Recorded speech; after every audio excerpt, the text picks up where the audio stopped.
Hello everyone and welcome to SUTV Live, where we will be bringing you all of the build-up to this evening's game as Sheffield United host Nottingham Forest here at Bramall Lane. We've got lots on the way between now and kick-off at 7:45.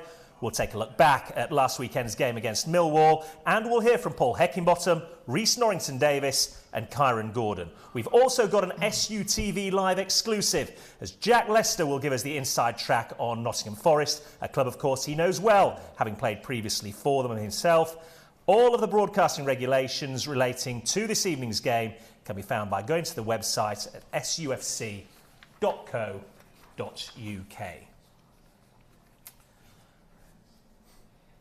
Well, before we turn our attention to this evening's game, we are of course back at Bramall Lane tonight, where ahead of kick-off, no matter what club colours fans are wearing, everyone will be asked to show solidarity with the people of Ukraine and all those affected by the ongoing conflict.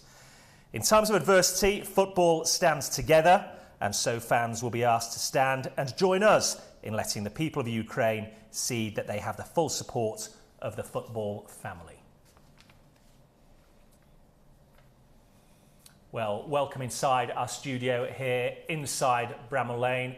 Of course, on the pitch, it is a big game this evening. A place in the Championship's top 6 at stake. So for big games, we bring out the big hitters, and they don't come much bigger than our rock man mountain at the back, ever present, Kevin Gage, recovered from the weekend and in positive mood ahead of tonight's game, Kevin.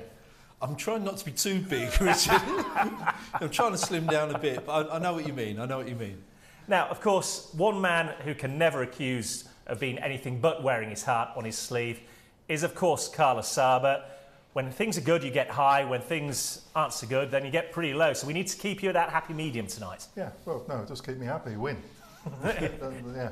It's simple, isn't it? Simple, that simple. Very excited.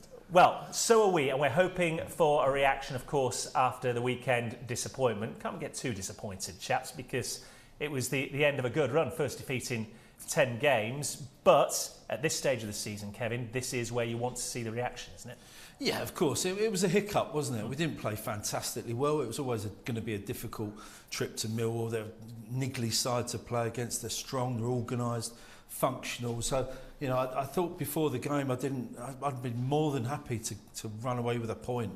But it wasn't to be. But I put that to bed, and that won't have any reflection on the performance in the game tonight. I think we start afresh, completely different, not completely different team, but a different makeup of the team, different personnel, and a fantastic atmosphere. So really looking forward to tonight. I think we'll be put on a performance tonight. Yeah, we said going into that game as well, Millwall's never the easiest place in the world to go. Carl, you spent some time in your playing career down there. Whether it's the old den, the new den, it's a tough away trip. Yeah, it's a difficult place to play. And as you say, after the euphoria of the previous matches, we were always going to, you just can't go every match. Man City can't go every match without losing. It's now how the boys reacted. We've had the defeat. No one picked up an injury in that match. Now it's just to regroup and get back to how we were playing. Okay, let's turn our attention to Nottingham Forest and take a quick look at the league table coming into tonight's game. We said right at the outset, placing the top 6 on the line, a point would be enough to see Sheffield United jump above Luton, be it for 24 hours at least. Nothing less than a win will do for Nottingham Forest. But at this stage of the season, Kevin, it's not really about the performance, is it? It's about picking up the points. 100%, yeah. I'll take a scrappy win tonight against a very, very good performance. Yeah, of course. Our home form is going to be absolutely crucial. We've got 8 home games left, including tonight. We've got all the top teams. We say this, we've been mentioning this recently. We've got all the top teams, not all the top teams, but the majority of the top teams have got to come here. So it's really in our hands. So yeah, the win. It's not a 6 point. It's not a must-win game tonight. But you get the feeling it's a bit of a 6-pointer, and it would really give our season a real fillip, the run-in a real fillip, and we go into the next game, of course, another huge game for us on Tuesday. It would really set us up well for that. Now, I've seen your social media posts. You're in a positive vein of mindset at the moment, aren't you? I saw you outlining the run-in, 8 home games, 5 on the road. You're granting a couple of defeats at home and a couple of defeats away, but 78 points you think is where I thought. I just looked at the games we had to play, the teams we were going to play. Yeah, and I thought we might have a hiccup along the way as we had at Millwall. You know, we may lose a game, we may lose a couple of games. But I think the teams we've got to play, and the 8 home games, as I say, the away games aren't that difficult. I don't think anything, you know, we should be too fearful of going to some of those teams. I think we can get wins there.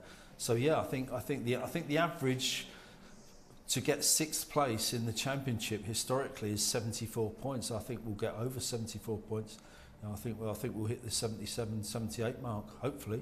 Well, we certainly take that. Carl, we're expecting a big crowd, big atmosphere in this stadium tonight. Nottingham Forest are obviously going to bring a healthy travelling support. It's not the longest trip for them. Under the lights here at Bramall Lane, there are a few better places. No, it's going to be a great occasion, but I do think the boys are big game players. I think every match that really asked of them this season, away at Fulham, home to Blackburn, the teams, when you're actually asked to play against one of the better teams, our boys have stood up to it, you know, and they've shown that they're good players, and they do feed off this crowd, and it's hard to get over to you, but if you're not playing here, just how electric the atmosphere is and how it translates to the players. I love the evening matches, and you find more energy, you know, and I think a lot of our players, the young lads especially, the Gibbs Whites, they feed off it, and it's very exciting. Well, they're going to need to be big game players because this is a big game tonight. And we look at the recent form of the visitors, Nottingham Forest, and, well, under Steve Cooper, the manager who came in October replacing Chris Hughton, 27 games, 15 wins, nearly 2 points a game. Whatever he's done right. Yeah, there are a lot of parallels with us under Hecky, isn't there, of course? It's very, very similar. They were in an even worse position than us. I think they were nearly rock bottom, weren't they? At least we were, you know, bottom third. We were playing okay. We weren't pulling up any trees. But yeah, fantastic run. Put together a really, really good team. And they play exciting, expansive football as well. So, yes, we want us to win tonight, but as from an entertainment spectacle point of view, it should be a really, really good game of football as well. Yeah, and you compare that to Sheffield United's recent form as well. That defeat aside at the weekend, the thing that still leaps out off the page for me there, Carl, is the number of clean sheets that this team have been keeping of late. And if you're doing that, you're giving yourself more than a healthy chance of winning a game. Yeah, and those, the Hull game and the Huddersfield away game, they were matches we should have won, but we didn't look like we were going to concede. My concern is the injury to Bash. I think the transformation in our season, he got playing again. You know, the first game he came in, we lost away at Blackburn, but then he's been outstanding, and I think he releases Egan to concentrate on his game.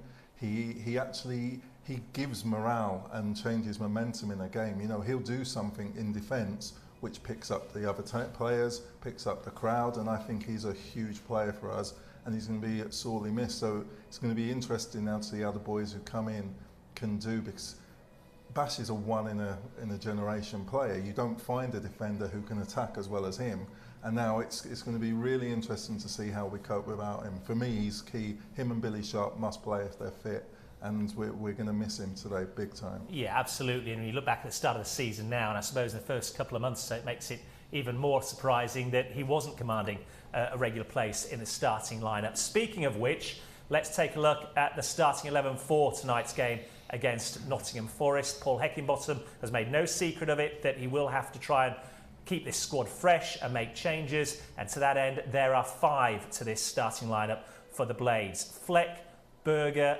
Ben Davis, Morgan Gibbs-White all come in, as does 18-year-old Femi Sariki. He'll play on the right-hand side, Kevin. He's been playing very well in the under-23s.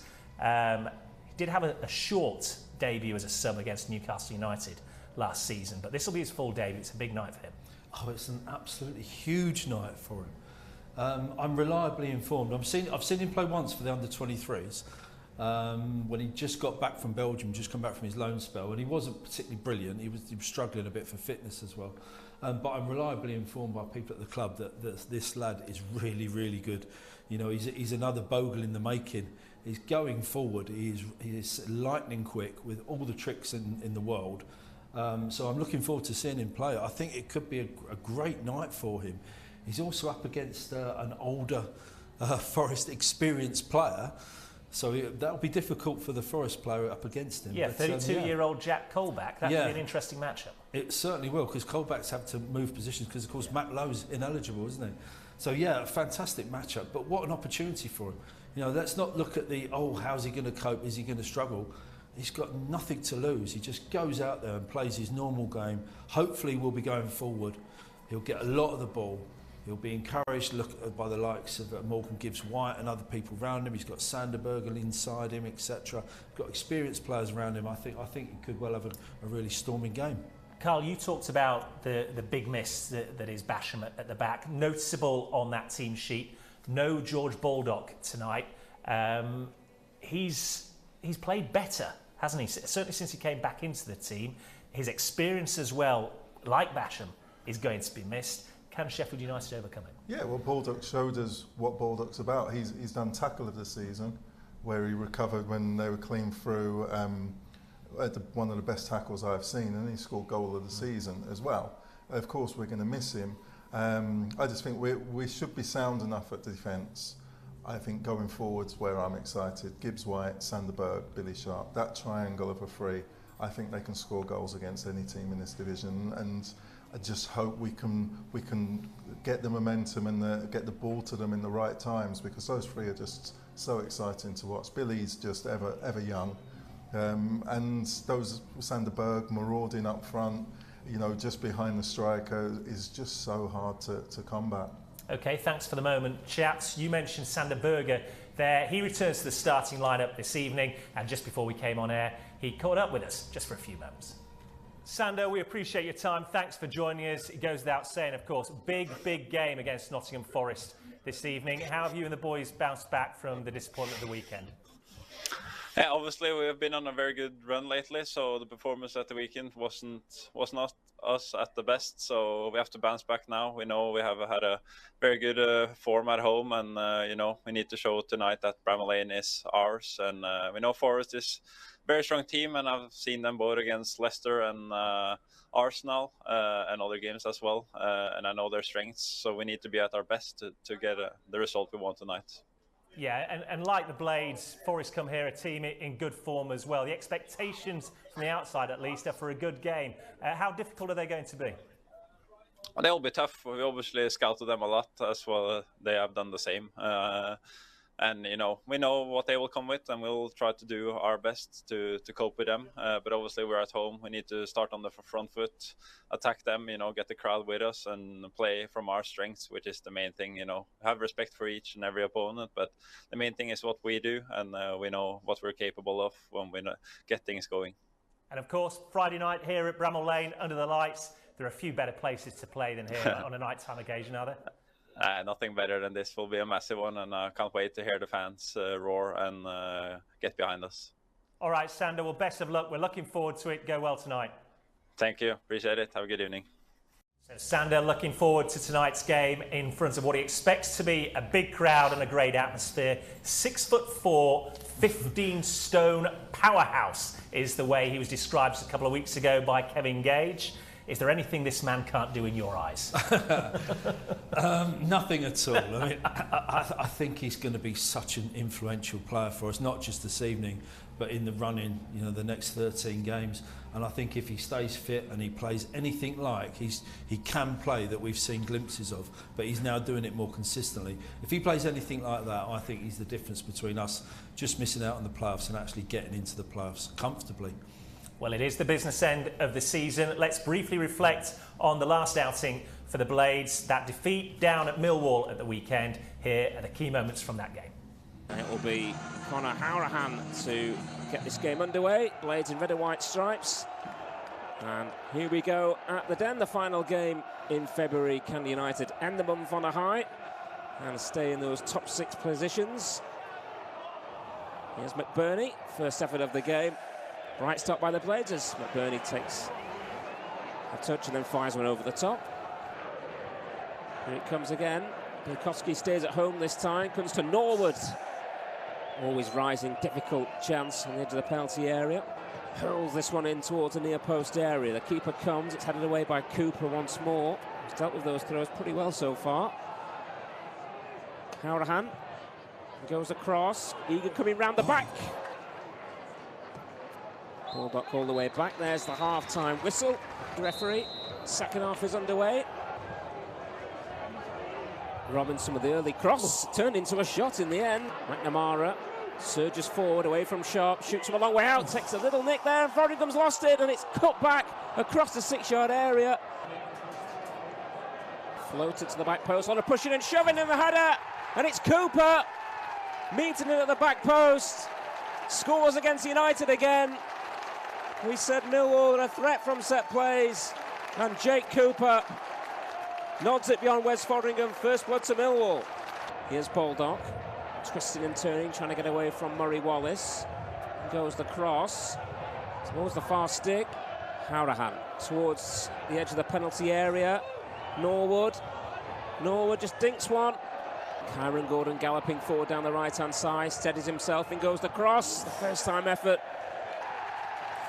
There is the full-time whistle. It's disappointment in the capital for Sheffield United, beaten by Millwall by 1-0. A first defeat in 10 outings for Sheffield United then. Here are the thoughts of manager Paul Heckingbottom. Yeah, the game, there's nothing in it.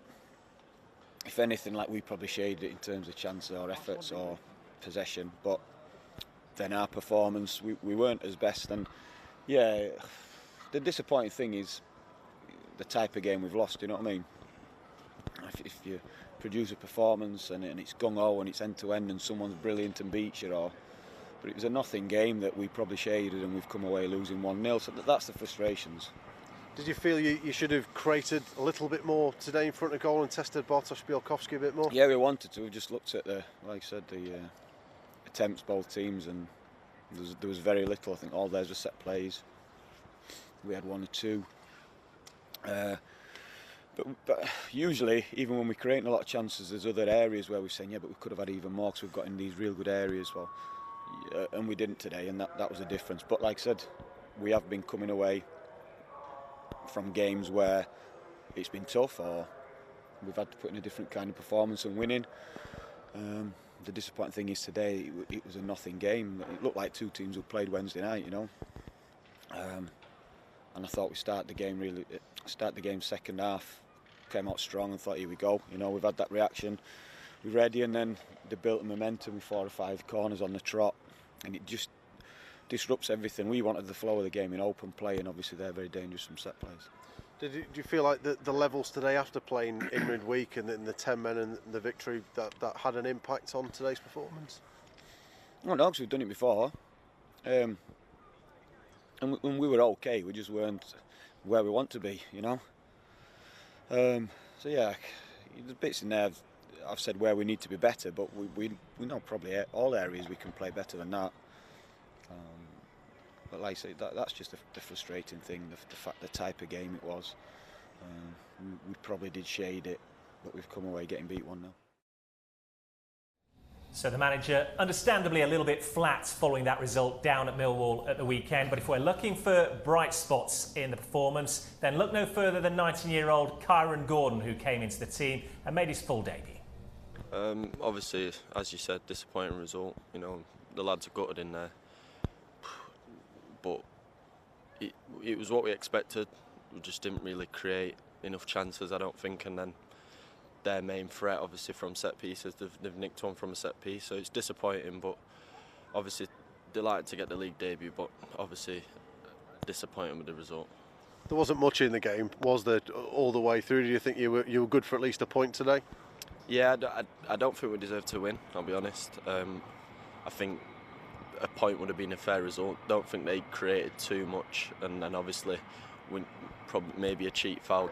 Didn't really see it too clearly, but a set piece, that's the fine margins in football. So yeah, we're disappointed to lose the game that way. A point would have at least been a fair result, I think. And their goal, as you've mentioned it, I know John Egan seemed very unhappy with it. Is the feeling in the camp that you should have had a foul? Personally, I think it was a foul. It was a block, or I was facing like that way. It was a bit behind me, so.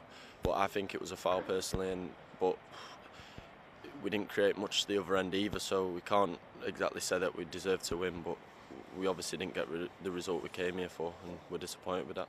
Is that an example of the high standards really that the team has set over recent weeks? 100%. Like, we've gone on a good run, you know, put some good performances together, climbed up the table, and obviously this is a setback, but we'll regroup Monday, get back at it, and just go game by game again from there.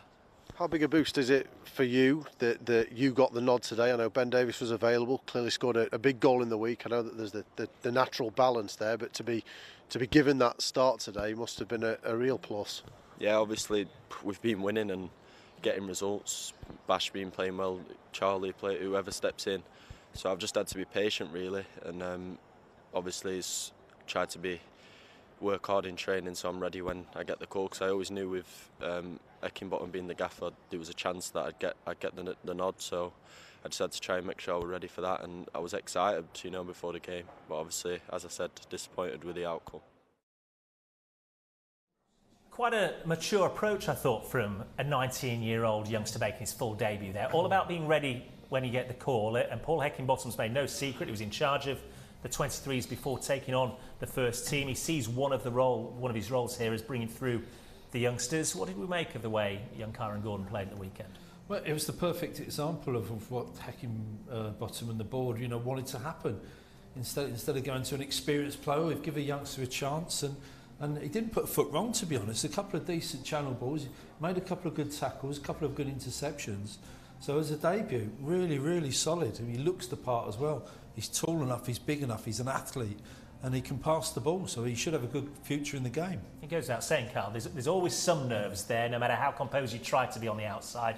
It's a big moment for any player making his debut. Well, it was his league debut. I saw his debut against Wolves, where again he was flawless. He played really well, commanding and maturity way beyond his years. You know, that was a game where Robinson had a tough afternoon, and Gordon was picking him up and helping him mentally. And you just think, the lads, you know, the coaches at Shirecliffe, what they're doing, the players they're bringing through are remarkable, and it just made a folly of what Slav was intending to do in big signings and overlooking the youngsters. And thankfully we got Hecky there who knows the young lads, and he's giving them a chance. And you know, it's full credit to the young boys we're bringing through. They're real top level talents. Yeah, absolutely. Well, that was the final game in what was a packed fixture schedule during the month of February. Some fantastic goals as well throughout those games. Here's the short list of contenders for February's Goal of the Month.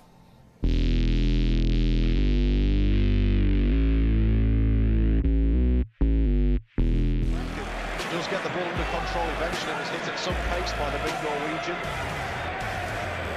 Norwood, excellent ball over the top. It's going to be brought down here, and it's going to be finished absolutely brilliantly by Morgan Gibbs-White. What a run, what a ball over the top. Timed his run perfectly, kept his composure, steers the ball beyond Andy Fisher in the Swansea City goal. It's his first goal at home since back in September, his sixth in Blades colours for the Wolves loanee, and it's a fabulous finish. 14 minutes gone here at Bramall Lane. It's Sheffield United 1, Swansea City 0. Sheffield United are building a bit of steam. Here's Norwood into the penalty area. Fleck, lovely turn. Bogle through! Oh, what a glorious goal! That is outstanding! And a finish from an acute angle. But it was the deftness of the two touches to bring the ball under control and flick it past the keeper. And Sheffield United have turned this game on its head. They trailed by 1-0. They now lead by 2-1 with 16 minutes of time to go. Here's Gibbs-White to McBurney, back to Bogle to Gibbs-White, slaloming through, Sharp with the shot! And Billy Sharp makes it 2-0, hoisted aloft by his teammates as they celebrate underneath the Kop end. Well, I think that's well and truly game over in Sheffield United's favour. And on what was billed as a big night against the Baggies, Blades 2, West Brom 0. 32 from 30 for Swansea. Berger, that's nice. 1-2 with Gibbs-White on the halfway. Some space for Sander Berger to run into. Finds Fleck 30 yards from goal. Fleck will feed it down the left-hand side for Morrington Davis into the middle. What a goal that is! George Baldock coming in off the right-hand side. on the volley. He sprints towards the Sheffield United technical area to celebrate with the subs. What a way to score your first layup goal for the Blades since December 2019 in the Premier League at Norwich. A devastating finish by George Baldock. A brilliant few minutes for the Blades, and they've taken a 2-0 lead here against Swansea City after 17 and a half minutes. Towards the penalty spot. Sheffield United's players are issuing instruction. Is there to be a big moment here? In it comes from Fleck, bent in, Kaminski through a crowd of players, headed to and Ben Davis! Ben Davis has scored deep in added time as Sheffield United may well have won it. Late drama at Bramall Lane as momentum continues to grow. Ben Davis gets his first goal in Sheffield United colours. What a moment, what scenes at Bramall Lane. It's completely erupted, and 10-man Sheffield United lead fellow playoff chasers Blackburn Rovers by 1-0.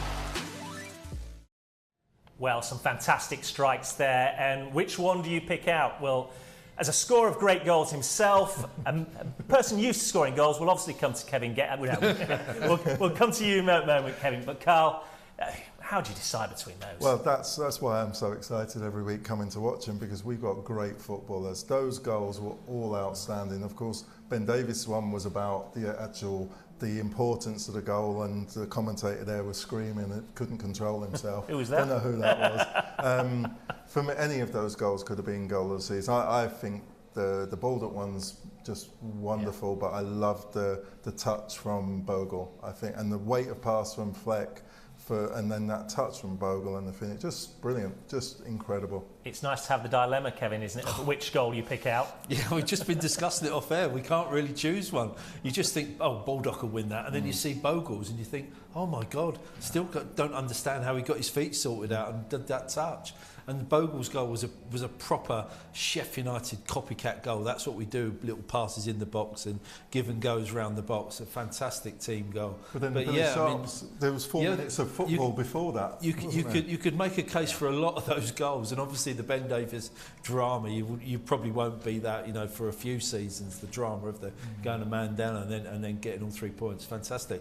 I will settle for anything tonight. It doesn't have to be a 20-man pass, 20-pass team goal or a 30-yard screamer. If it trickles in from 2 yards off somebody's shin, I'll be happy. Yeah, we'll take the points for sure. February was a cracking month. You can have your say on the goal of the month by going to Sheffield United's YouTube site and casting your votes there.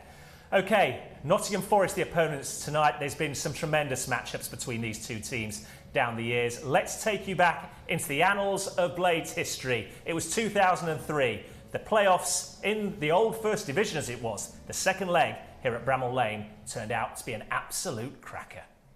But the answers are coming over the next 90 minutes. 120 or penalty through. Oh, and a mistake has presented it to David Johnson. And Forest strike first. Sheffield United a little stretched as Forest go looking for a second. And Andy Reid's coming in, and they have a second. It's Reid. It's 2-0 to Nottingham Forest, and the Millennium Stadium in Cardiff is looming large for them now. Michael Brown, it's deflected, it's in, and they have one back straight away, and trust Michael Brown to be the man who gives them hope. 2-0 down, they're giving it their all now. It's Steve Cabba. Oh, that is brilliant. That is breathtaking. Now watch Des Walker. He just stands and he watches and he waits for him to put the strike in before he can do anything. And Cabba catches it superb, and it's past Darren Ward. He's finding a way through, doing what he does best. Paul Pesky-Solido. Sheffield United's extraordinary season takes an extraordinary twist. Huckabee though. Maybe Forest have got something to say yet. Oh, it's another goal! Own goal, maybe. And Forest, hang on there. They are not finished yet.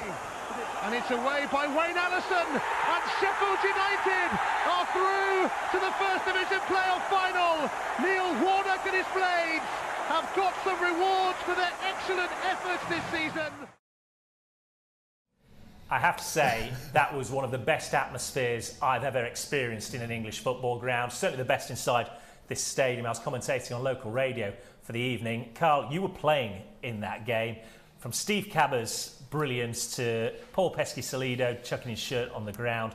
What are your recollections? That's my defining moment of my Sheffield United career. That's the moment that sticks, well, the goal, but the atmosphere. As I said, I did a slide tackle in I think it was the second half in front of the John Street, and the loud noise when I actually did the tackle, you know, the fans were so involved, it was an electric atmosphere, and that was our team. We weren't ever going to get beaten. The boys never gave in. Cab's goal, just incredible. Pesh's, oh my God, that's my favourite scenes in football, that is. Yeah, and Kevin, look, we're in an era now when you have 70,000 all-seater stadium, but we constantly talk about Bramall Lane under the lights and the atmosphere that brings. Few games epitomise it more than that one there. Yeah, it's the iconic image, isn't it? The Sheffield United image, if you like, of Pesky running away. But we've had a few nights like that down here over the years, you know, and the Ben Davies goal we've just been talking about, that must come close as well, you know, for drama at the end. And who knows, we get into the playoffs. It's about time we got through a playoff, by the way, isn't it? It'd be nice, wouldn't it? One would be great. So perhaps there's a little bit more drama to come. Who knows? OK, let's turn our attention back to tonight's game against Nottingham Forest and look at the two teams, starting with the home team, Sheffield United. We've already said 5 changes to that team.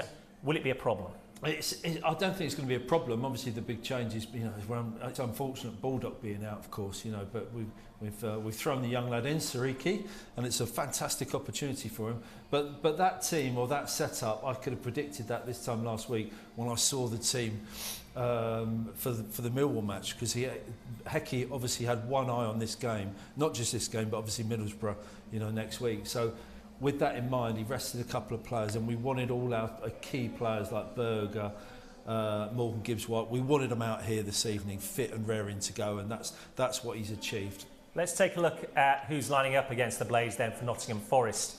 Carl, we've already said one change enforced with Max Lowe, obviously on loan from the Blades. He can't play tonight, so Jack Colback, at 32 years of age, has to move out to that left wing-back position. Potentially, is that an area that Sheffield United can exploit? Well, I think that gives you an indication of how they're going to play. If you're playing Colback as a wing-back, you're sitting in, and it's not really a free 5 midfield. You're actually playing 5 at the back because Colback should stay. But it's going to be tough. You know, their recent form, they've had great results. They're going to relish the atmosphere. They don't get to play in front of 30,000 each week. So it's a massive match for them, and it's not going to be easy. It's a very tough game, but our team, come on, you just spent 15 minutes looking at our goals of the month. Come on, I fancy us tonight. Well, we like that optimism, and we hope it is justified. We've got a little over 10 minutes to go to kick off here, but before that, a reminder of what's to come in the next week or so. Big game against Middlesbrough, Tuesday night. Same team back in place, Kevin Gage, Carl Asaba, and we're on air from 7 o'clock for that one. And then from there, at the weekend, 12th of March, 3 p.m. kickoff, John Rawling is in the hot seat alongside Brian Dean and Kevin Gage once again. SUTV Live is on air for that one from 2 p.m. Well, let's draw your attention to the latest in the series for Blades fans on Sheffield United's YouTube channel. Next up in the hot seat is a Blades legend, Michael Toll. Hello again and welcome to the Sheffield United official podcast, one of our own, where we speak to Blades players past and present to discuss their time here at Bramall Lane. Today's guest spent 8 incredible years here, making over 300 appearances for the club, and was part of one of the most memorable seasons in the club's recent history. More on that to come, but let's say hello to none other than Michael Tong. Welcome along. Did I get all the figures right there? Pretty much, yeah. Good to see you. How's it feel coming back here first? Well, it's been not the first time I've been back, but every time I do come back, there's always sort of a sense of nostalgia about it. It's one of those feelings. It's hard to describe. It's just because I spent a lot of time here. I had so many good memories. Whenever I'm driving, even just in and around Sheffield, but especially towards the ground, it's only natural. A lot of memories come back, and just coming back in, it does bring it all back. It is very nice. Well, let's go right to the start and how you got involved with Sheffield United in the first place. How did all that happen? Quite interesting, really. Obviously, I was at Man United from being sort of 9 years old, and then got to sort of 16, and they sort of let me go. But I obviously stayed on there, and I was still playing and what have you. And it was Steve Bruce, really. His son Alex, who obviously you'll have heard of, who's played. He was at United as well, and he was playing on the other pitch. And I think Paul McGuinness, who was sort of taking me at the time, he spoke to Steve and said, "Look, we're letting this lad go, but we think he might be worth you having a look at." So that's what happened. Steve Bruce obviously spoke to Steve Miles and Russell Slade, who were the youth team guys at the time. Got me over, played a trial game, and the rest is history.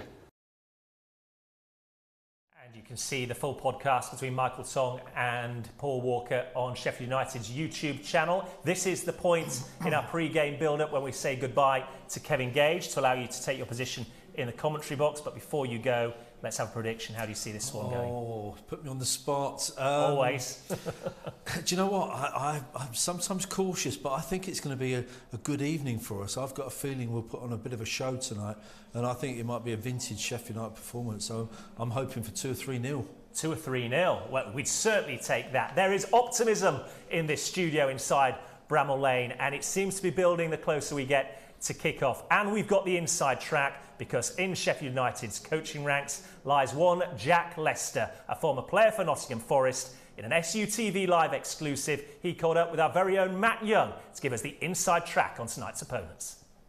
It's been great. We had a brilliant session today. Intensity was very good. The quality was excellent. So yeah, I think last 10 games we're number 1 in the form guide. So certainly nobody's down. It's a squad game, as we know, and you've had injuries. One of the players that's come in, Kieran Gordon, you know him really well. How well do you think he did? I think he did great, yeah. I think he did fine. He was, he fitted in no problem, and made no mistakes. And I think he could be very pleased with his performance. It shows the depth as well of the squad, that these young lads at the 23s, they're ready to come in and step up. I'm sure Kieran's not the only one. Well, that's the whole point of them, isn't it? That's why you have an academy to get players ready. We've got a lot of talent in there. They work very well. There's some very good coaching goes on in there, and it's no surprise that when they come in, they're ready. A great experience, likes of Joe Starbuck, obviously not involved, but in the squad and on the bench, it must be great for him. Yeah, it is, and you forget Reece. Reece is has come through the academy as well, and Jebo, and there's Billy Sharp as well, if you want to go back that time. But the younger boys, there's several knocking on the door, and even without the injuries, they've been close, so that's good. As we mentioned, it's been a great run since Paul Higginbotham has taken charge, and you've come up from the academy. How much have you enjoyed being back amongst the first team again? Yeah, it's been fantastic. It's not new to me. So I've done it a couple of times already. So, but it's been brilliant. I think we've got a really good set of players. They're brilliant to work with. They're there's some good character in there. Some good quality, and that makes the job even more enjoyable. It's really good to work with that standard of player. As a staff, I guess you couldn't have asked for much more, really, especially with the disruption that you've had with the games getting called out. Yeah, no, I don't think we've had it easy, have we? But when times are tough, I think that's the time that you can you really see the strength of character you've got in your squad, and I think we've shown that at times, going down to 10 men, and the Blackburn game, you can really see the character of the group growing, and in adversity you need to have good character, and that's been evident. So yeah, pleased. Nottingham Forest next. They've been on a great run themselves. What do you make of them as a challenge? Yeah, know them pretty well. They're in a good form. They've won some, they've lost some. So it's at Bramall Lane, and we'll be looking forward to it. Nottingham Forest, Sheffield United games, always pretty special. You've played in a few of them for both sides, so what they like to be involved in? Yeah, I mean, I think I've won for both both teams, and got on the wrong result. The playoff game stands out for the wrong reasons, but not for the Blades. I think as a player, I think I mentioned it when I first came in about the impact the fans can have at this club, and the fans were top class that night. I think we were 3-1 up with 10 minutes to go, and ended up going out, and it was a really noisy Bramall Lane, a little bit like Blackburn the other week, where the fans got really involved in that, and even with the 10 men, I felt we were always in the game because of that. So it's a very good fixture. There's always a little bit of needle in it, which makes it more fun. So yeah, no, it's two really good clubs. Two clubs I've loved playing for, and I owe them both a lot, really. Jack Lester with his reflections, having experienced matters on both sides, having played for both clubs during his playing career. We're certainly hoping that he experiences success tonight as a member of the Blades coaching staff. I can tell you the tunnel behind me has been extended. The players are getting ready to come out. Kick-off is fast approaching, so let's get some final thoughts from manager Paul Heckingbottom. Not to me.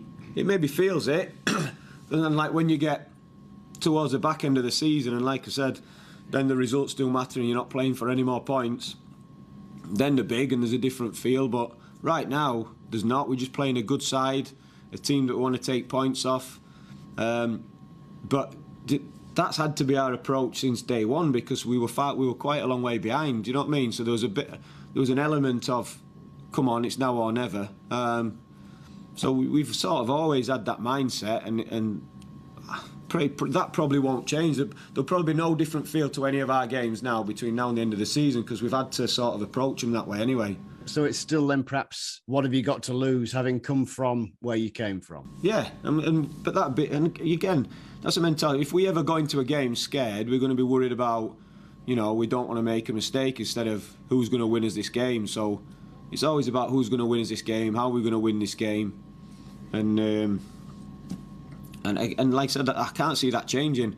Even if we were up and around the top end, and this team's chasing us, we've still got to pick up points. So that's our approach to picking up points. Whilst we understand what threat they pose, like I said, we're at home and it's about us trying to win. Playing with no fear is the mantra from manager Paul Heckingbottom. The players are taking to the pitch behind us, Carl. It's a big night, it's a big match atmosphere. How do you see it going? I feel we've got too much for them. I think the fans are going to get involved. I think the atmosphere is going to be very tough for them, and I think our players are going to thrive in this atmosphere. I really fancy good 2-3-0 for us. 2-3-0 from you as well. Kevin Gage has said he expects 2 or 3-0. We're hoping they deliver 3 points no matter which way they come. Without further ado, let's hand you over to our commentary team. In a moment you will hear from Kevin Gage, but first of all, here's Matt Young. First of 2 matches against